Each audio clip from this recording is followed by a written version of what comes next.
Hello and welcome to or welcome back to Sharp Scratch. This is a podcast brought to you by the BMJ, where medical students, resident doctors and expert guests come together to talk about the things that we need to know to be good doctors but might not get taught at medical school. I'm your host Zaynah Khan, a medical student in London and this year the editorial scholar running BMJ student. Today's episode is our Halloween special looking at dissection horror stories, and I'm excited to introduce to you the people who we have on today. Hi, I'm Anna and I'm also a medical student from London. Thank you, we're really excited to have you. And I'm really excited to introduce our expert guest today, Dr. Jennifer Wallis. Hello, I'm Jen. I'm a Medical Humanities Senior Teaching Fellow and a lecturer in the History of Science and Medicine at Imperial. I'm primarily a historian of psychiatry in the 19th century. Very excited to have you all today, if you couldn't tell. Today is also a special episode because this will be coming out on Halloween, so I hope you're feeling spooky.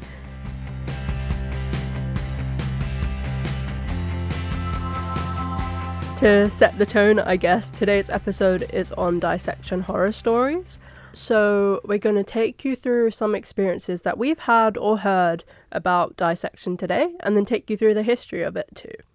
To begin, I was going to share a story about something that I've heard happen in dissection. So it was actually last year during one of our sessions on the ethics of human bodies and that kind of thing.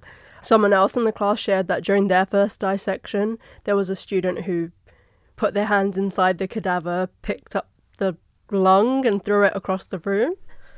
Luckily, they were kicked out of medical school and I think blacklisted from joining any others. But I think things like this are quite important to think about because it might have felt like a joke or something silly then, but this kind of idea of dehumanizing this person who was a human just because they're in this state.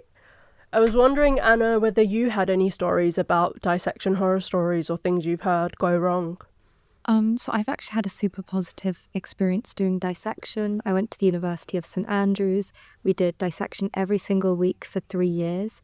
And the expectations in terms of ethics and treating all of our cadavers with dignity was made extremely clear throughout every single year. So I haven't really had any horror stories. Well, that makes me really happy to hear.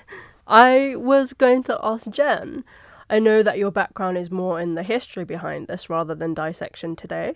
I was wondering whether positive or negative experiences come to mind historically for you. Well, I think there's quite a lot of stories, anecdotes from the past about students misbehaving with body parts. Mm-hmm. So there are stories of students borrowing, shall we say, arms or legs or heads from dissection rooms and using them to play pranks on one another. There's a famous story of a student in the 19th century putting a leg down a chimney. There are students stealing bodies to scare their landladies and things like this. In a way, I guess maybe it was a way of coping with something that was quite difficult and quite unusual, but obviously very problematic. Anyone who is familiar with UCL as a student or a visitor, when they're going round the corridors there, they may have seen a box with an effigy-like figure of Jeremy Bentham, who was a utilitarian philosopher in the 19th century. And he was really interesting because he was very pro-dissection. He thought that more people should be dissected. And so when he died, he had decreed that he would be dissected publicly, and he wanted his body to then be displayed. I mean, it's only his skeleton covered in his clothes and straw and things. But for a time, his preserved head was with him in this box. And apparently UCL had to eventually lock this away and replace it with a wax head because students kept stealing it to play jokes on one another. And I guess something like this almost feels comical, but at the end of the day, this is a man who, has donated his body, I guess. Even though it's on display, is it right to be playing around with these things? And I guess what you were saying about it being a way of coping is quite interesting, because I think I don't know, Anna, if you found this as well, but I feel like at medical school, there's a lot of times where, of course, we're taught to be empathetic and caring, but there's a lot of like, make sure you kind of separate yourself or have that professional distance, and you sort of try your best to desensitize yourself in certain ways so that you're not like emotional and crying during an encounter with a patient, which wouldn't be helpful for them. But I guess, is this taking it a step too far if you're not like respecting the rights of these people? Anna, I was interested in, you said that your medical school emphasized the importance of looking after and like showing dignity. How did they do that? So the expectations in how we were expected to behave was always made incredibly clear. And where possible, we were provided with a document that detailed the person's medical history and their life. So I learned about this person's hobbies, what was important to them. And you could never forget that this person had made a big sacrifice for my education. And that was really nice because it really humanized all of our cadavers. That's really nice. I think my experience was slightly similar.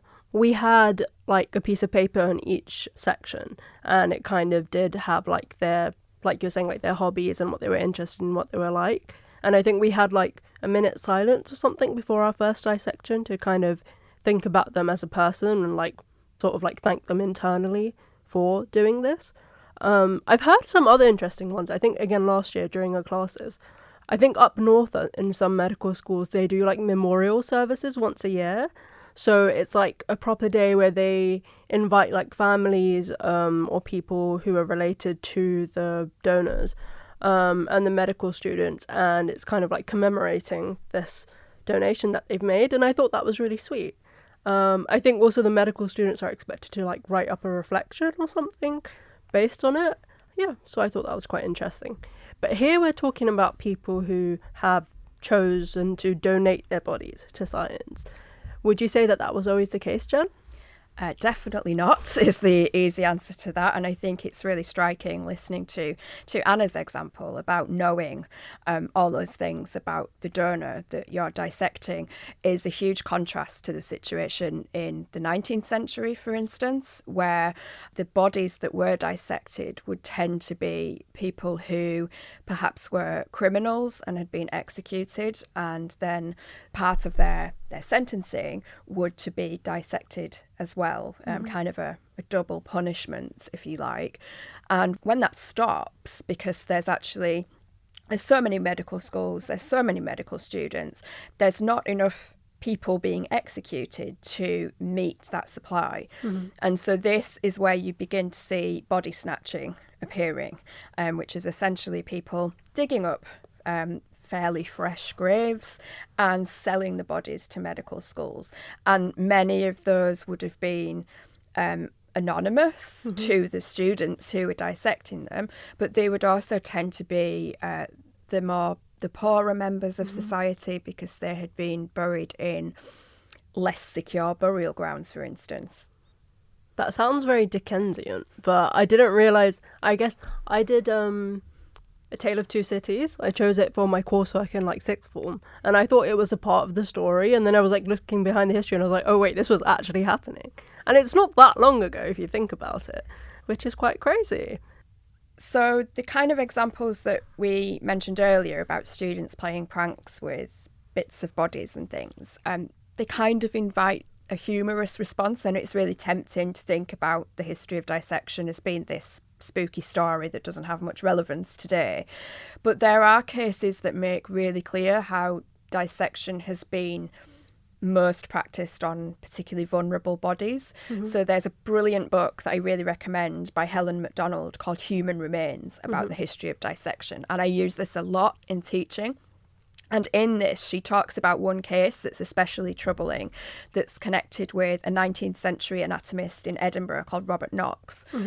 And he receives the body of an 18-year-old woman called Mary Patterson in 1828, who was believed to have been a sex worker who was murdered by two men who were murdering people to sell bodies to anatomy schools. We might come on to them later. They were very famous. And Knox preserved her body in alcohol for several months. He brought an artist in to the mortuary to sketch her because he thought she was so beautiful. And that sketch still exists, and Helen Macdonald reproduces it in her book, and it's incredibly unsettling because it's very eroticised, a very eroticised picture of the body of a woman who had only a few hours before that probably still been alive, actually. And it's a very weird case that is a perfect illustration of how the most vulnerable people in society at the time tended to be the ones, very much in contrast to what Anna said about people choosing to donate their bodies, where people didn't have that choice. It's always a man, that's the problem. I think that's really interesting, though, because it's almost like, what role does your body have, and does it belong to you? Which is something that we thought about a lot, even in death or after death. It's like, does it belong to you, should it, or whose property does it become? And that's very affected by the social and cultural and political context of the time as well. So in the 19th century, you have something called the 1832 Anatomy Act, which changes the law. It basically tries to increase the supply of bodies legally so that people are not snatching so many bodies out of graveyards. But what that did was something that Jeremy Bentham had been behind as well, where he thought that people should be useful to society. And this law allowed for the fact that if you died in a public institution like a workhouse or an asylum or a public hospital, and your family or friends didn't claim your body, then your body could rightfully be sent to the anatomist. That almost reminds me of like the changes that were made to like the organ donation rules now, in terms of like opting out rather than opting in. And I guess this idea of bodies having a use, whether it's enough to just be alive and exist, or every part of you has to somehow be of service to somebody else in some sense. I don't know if there was like, would you say that that act was like what caused that shift, or do you think that's an attitude that was had before? I think some people had that attitude, and actually that act is very badly received by many people as well, because they see quite clearly that it targets the poorer members of society.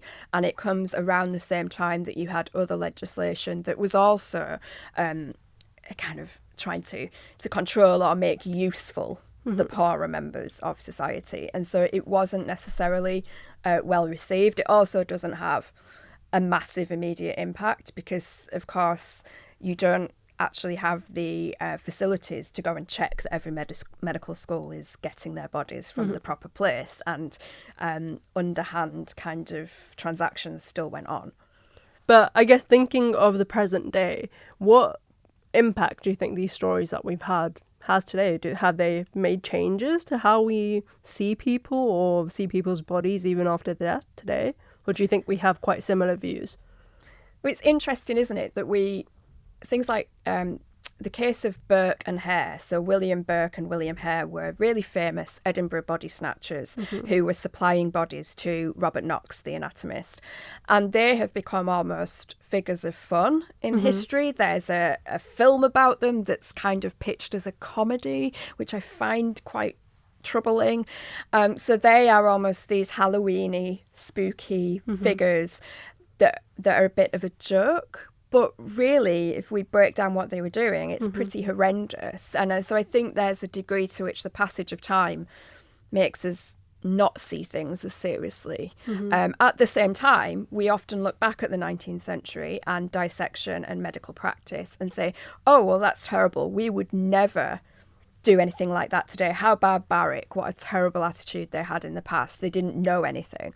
But we always have to realise that this is historically contingent and things change, and there may well be practices that we engage in now that in 100 years are going to be criticised. So I guess it's really important for us to keep not questioning ourselves with doubt, but just making sure that we're trying to act in a way with integrity at all times and kind of hold ourselves accountable for things. Yeah. Jen, so you were mentioning the story of Burke and Hare. I'm not actually familiar with the story, so could you share with us? I can. So this was a major scandal in Edinburgh in the 19th century. So a bit of context to this is that in the 1820s, there was a lot of discussion about there needing to be more bodies for dissection because there's not enough at the time. And so in 1829, a bill is put forward that would allow anatomists to have the bodies of people who are unclaimed and who have died in places like workhouses. And that was a really important bill and it was much debated. But interestingly, the reason it is then delayed is because of the case of William Burke and William Hare, who had begun serving anatomists in Edinburgh by digging up bodies. But they decided that it might perhaps be easier, more lucrative to murder people instead. So you didn't actually have to bother with the digging people up. And so they went around the streets of Edinburgh in the 1820s, picking up people in the streets or in pubs, often people who are homeless perhaps or vulnerable in some way, taking them home, smothering them, and then taking their body to the anatomists. And between 1827 and 1828, it's thought that they killed at least 16 people this way. And Robert Knox, the anatomist, a very eminent anatomist, was actually a key customer, you might say, of theirs. When this is all found out, William Burke is sentenced to death, and he has quite a fitting punishment in that he is also dissected and his body is publicly displayed in Edinburgh Medical School as well, and it's still there today. William Hare manages to escape. Interestingly, Robert Knox, the anatomist, is never formally punished, although I think people did see him as being complicit in this, and he moves away from Edinburgh. He goes to London and sets himself up there instead. So he doesn't quite get away scot-free. But that bill that I mentioned, where in 1829 they were trying to increase the supply of bodies, the Burke and Hare trial just interrupts that. And it's not then until 1832, after the Burke and Hare trial has concluded, that bill finally goes through and becomes the 1832 Anatomy Act. And this is what massively increases the supply of bodies and is intended to reduce the body snatching. That's horrible. And I think it's more shocking to me that Robert Knox got away with it. Because, I mean, I see obviously why what Burke and Hare were doing was immoral. But I feel like Knox should be someone who's morally responsible for things like this. And I feel like there should be ethical clearance, I guess. I don't know if that's something that they did back in the day. But I imagine and I hope that they do now. The ethical side of bodies for dissection in the 19th century is very murky. And so I think, although we don't always have evidence that anatomists knew for sure where things were coming from, it can't be that they were all ignorant of where these bodies were coming from. We've been talking a lot about kind of the Victorian time and what's been happening over here. But would you say that this is exclusively something that happened in Britain, or do you think it's happened elsewhere? Well, there's lots of interesting work about America in the 19th century, and whereas here it's really social class that defines who is most vulnerable to being dissected against their will. As you can imagine, in America, race is a very prominent issue that shapes dissection practices. So in America in the 19th century, the bodies of black populations were much more vulnerable than the white population to being dissected. In many ways, it's for similar reasons in that black populations were buried in less secure graveyards, sometimes in very kind of shoddy burial grounds that were easy to take bodies from. But of course, there's also that very open objectification of black bodies in an era when slavery was still rife. And under that logic, if you accepted the idea that black slave bodies were the property of their white masters, it made sense to those people that those bodies also belonged to them after death as well. And if you look through periodicals and journals of the time, you can come across very disturbing and very blatant requests from medical schools and doctors for slave owners to send their ill or their dying slaves to them with the idea that they will eventually be dissected. Has there been a change? I mean, of course there's been a change then, but was there a pivotal moment that caused a difference in it? Because I suppose the practices really reflect the kind of social norms and expectations at the time. So was it when slavery was abolished that things changed, or was it more of a gradual kind of shift? My sense is that it's more gradual, because if you look even into the 20th century at the way that black bodies, both living and dead, have been treated by medicine, it is still hugely problematic. One of the most famous cases of a heart transplant in America, which was really lauded in the press as being this fantastic new boundary being passed in medicine. The donor, and I use that in heavy inverted commas, was a black man who had had a fall, a head injury, just an accident in the street, had been brought to the hospital. And even though he had his family's contact details on him, they were not contacted. And he was seen by many of the staff there as an apt candidate to donate his heart to a white man. And that is another case where, yes, it may not be the period of slavery. We may have gone into, the era of civil rights, but many of those attitudes, especially in southern hospitals, still persisted. Mm-hmm. I guess it's kind of like this idea of autonomy and bodily autonomy. I'd like to think that we have more respect for people today in terms of you being able to choose what happens to you in life and after death. But, yeah, I don't know. I guess it's really shocking because, again, this isn't very long ago. I guess it's important to think about, I want to say sacrifices, but I suppose they didn't make these choices, but these situations that have happened, and I guess what we were able to learn from them, from these cases today. I suppose they naturally must have shaped how we understand medical practice. I guess it's interesting thinking about whether it is ethical in the way that we learn things from bodies.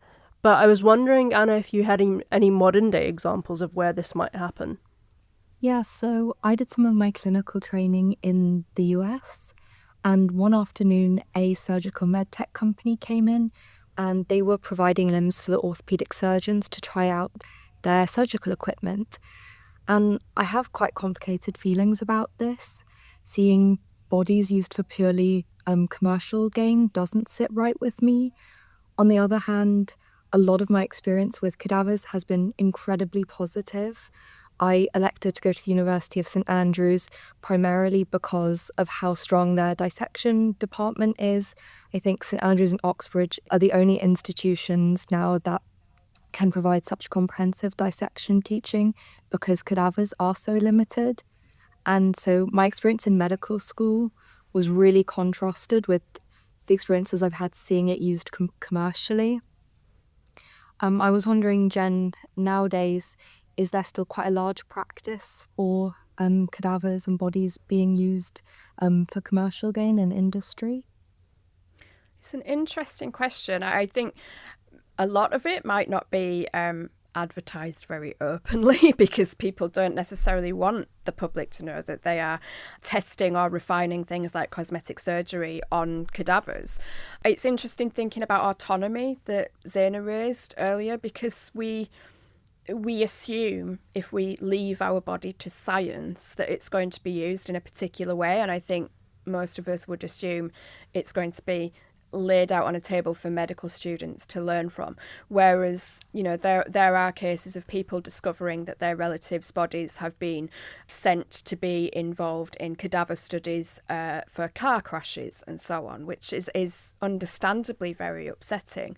So how far we're able to square that individual wish of what might happen, because everybody might also have very different views about what is acceptable to do with their body after death as well. Some people may, not feel that connection that some of us do, but squaring that individual desire with the the medical industrial complex, if you like, is always going to be really difficult. For somebody that might be interested in donating their body to science, is this a nationalised process or is it done on a more institutionalised basis? I believe it's more of a... I may have to defer to Zaynah on this. I mean, we have organ donation cards in this country, which are slightly different. I feel like it's more institutional. Yeah, I think often when, at least in my experience in like London, medical schools, often like the bodies that are donated are from people who probably worked in research at that institution. So they feel like a strong sense of passion towards like furthering scientific research at that place. Or often like family members who perhaps were saved by medical professionals who may be trained at that place, and they feel like a sense of gratitude, so they want to give back in their own way. I don't have statistics to back that up, but from my experience, that's, I think, what I see. Something else, Jen, that you brought up, though, that I found quite interesting was like the cultural aspect of it in terms of how different people might view death or like what happens to their body afterwards. I guess in a lot of cultures, death might be viewed more differently. For example, I'm Muslim, and in our religion, after we die, we want the person to be buried as soon as possible because there's a belief that the body will still feel pain. I mean, I suppose there wasn't that taken into account back in the day, but do you think that's something that is appreciated more, perhaps? There was some appreciation of these kind of cultural differences, not to say that they were necessarily always respected, but people understood that they existed. So in the 19th century, one of the groups that were also seen as being peculiarly vulnerable was Jewish people, because they also have this requirement of being buried fairly quickly after death. And so that made them very vulnerable to body snatchers because they knew that they would be, I can't think of a better term, they would be fresher bodies to sell to the anatomist. So they were more vulnerable. I think now people have more maybe individualised ideas as well about these kind of things. There's an incredibly interesting article by Bronwyn Parry who writes about biological material on slides. And she especially talks about the Alder scandal in the 1990s when parents found out that parts of their children who had died at a children's hospital in Liverpool had been kept without their knowledge. And when they try to recover those specimens, some of them find that what the specimen amounts to is a box of glass slides with fluid or tissue on the sides. But she talks really interestingly in her article about how some parents nevertheless saw that as incredibly important, like fragments of the body, because they were still as much part of their child as maybe an arm or a leg had been. And so I think it's really difficult to make assumptions now about how we all see our own bodily property, especially in this era of very technologized medicine where you could have something like a cell line that then becomes kind of incorporated into the industrialized side of medicine and is patented perhaps from somebody's genetic material. And then does that alter how you feel about that genetic material? I think that's interesting then, because like, for example, with the slides or in terms of like cell lines, do we consider something to be a part of someone's body if it can recognize it as their own? Or is any material as a part of their body a part of who they are? This is what Bronwyn Parry talks about in the article, where she says, why does it make it any less part of your body because it's been processed in some way? And that was the argument about the slides, and that to the parents it didn't matter that this was like a product of a laboratory environment and it had gone through different stages to what was on the slides. At the heart of it, many of them still saw that this was part of their child. I think something that we can take away, me and Anna, I mean, and like medical students and the listeners who are viewing in today, it's that I suppose when we think of clinical practice, or even donor bodies and things like that, I think it's important to view it as a privilege to have the chance to talk to these people or be able to learn from their bodies. I think sometimes when we talk about these past anatomists or doctors who behaved in this way, it kind of gives me this idea of like a god complex, almost like in terms of like a Dr. House kind of way, where I know how to fix this broken patient, and therefore I have the right to treat them however I want. It doesn't matter if I'm a horrible person because I'm good at my job. But I think something that's really important for us to remember is that these are people, whether they're alive or not, they were people. And that there's honor in what we are doing, and we should be able to honor them. And the sacrifices or donations, or in some cases in the past, that weren't willingly taken. But I don't know, just like taking that time, like I love, Anna, what your medical school did in terms of thinking about them and their hobbies rather than just like their biological makeup, to think about how it influences our clinical practice. Another thing I really liked about my medical school is they really stressed that you needed to show up to every dissection really prepared. You were expected to know exactly what you were meant to do, know all of your anatomy, because the resource we were about to use is incredibly precious. And so, out of respect to your donor, you were expected to get the most you could possibly get out of this experience from an academic standpoint. To honour the sacrifice they had made, you need to get as much as you can out of that dissection, and I really like that outlook. Yeah, I think I definitely agree with that. And I feel like in terms of training to be doctors, it's kind of like it's important to keep that in mind, what you're doing in the bigger picture, and the respect that you show along every step to get to the outcome. Jen, do you think it's important that nowadays medical students are taught about the history behind dissection and types of research?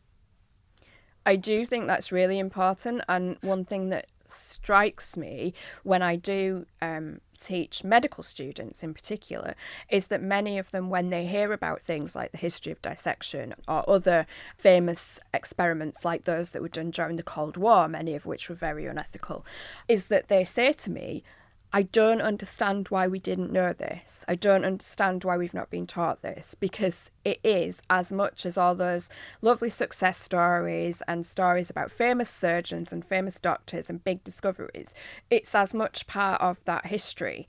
And the history of medicine is a history of failures as well as successes. And that's what has made it what it is now. I think even in terms of further improvement in the future, rose washing history isn't helpful because, like you're saying, understanding these failures are important, and that's how we can make changes today. I think that's all that we have time for today. I hope that you were able to learn something and have some reflection points to take away, thinking about how you practice clinically in the future. I'd like to thank Jen for coming on this episode. I've learnt a lot and I've enjoyed the time with you. And thank you, Anna, for such brilliant questions too.